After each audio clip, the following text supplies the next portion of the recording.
Assalamualaikum warahmatullahi wabarakatuh. Alhamdulillahirabbil alamin wa bihi nasta'inu ala umuri dunya waddin.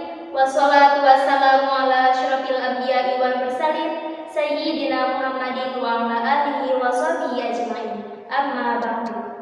Lamun dipayun hayu urang muji kanu Maha Ghafur, muja kanu Maha Kawasa pangeran urang sadaya Allah Subhanahu wa taala.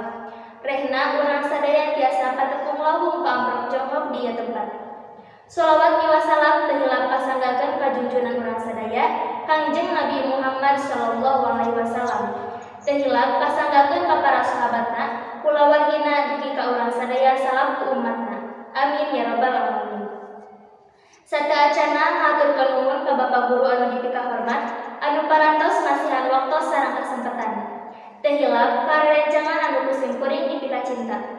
Simkuring ngadeg di ieu tempat bade ngadugikeun diantara ngeunaan kaunggulan sareng manfaat kabel serat optik. Kabel serat optik mangrupikeun jenis kabel anu dijieun tina kaca atawa tina plastik anu lemes pisan. Kabel ieu fungsina pikeun ngirimkeun sinyal cahaya dina kacepatan luhur. Laju anu dihasilkeun ku kabel serat optik nggunakeun prinsip kerja refraksi cahaya. Sumber cahaya dina kabel serat optik nyaeta laser atawa LED. Kabel serat optik teu gampang kaganggu ku gelombang elektromagnetik sabab nggunakeun aliran cahaya anu bisa dirobi janten listrik.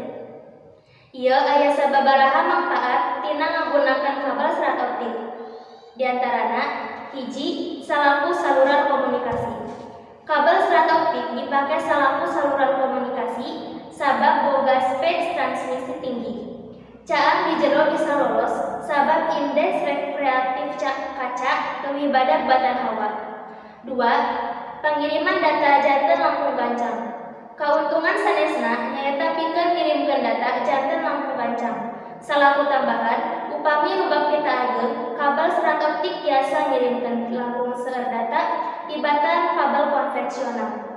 3. Dipake dina widang medis. Ayeuna kabel serat optik seueur diangge pikeun industri medis, pikeun ngalaksanakeun endoskopi, laser medis, sarta fototerapi. Kabel ieu ngabantosan dokter ngalaksanakeun prosedur medis janten langkung akurat sareng aman. Kaunggulan tina nggunakeun kabel serat optik diantarana, hiji, kapasitas anu ageung bakal nyepetkeun proses pangiriman data ngan ukur sababaraha gigabit. 2.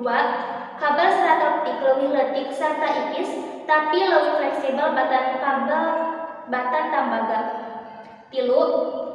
Kabel serat optik dianggap leuwih aman sabab teu kaduru. Hadirin anu dipikah hormat, kacintekan anu aya dina teks diantara ieu nyaeta kabel serat optik mangrupakeun jenis kabel nu dijieun tina kaca atawa tina plastik nu lemes pisan, nu ngabogaan fungsi pikeun ngirimkeun sinyal cahaya dina kacepatan luhur.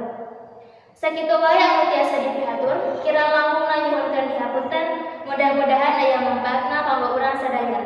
Wabillahi taufiq wal hidayah. Wassalamualaikum warahmatullahi wabarakatuh.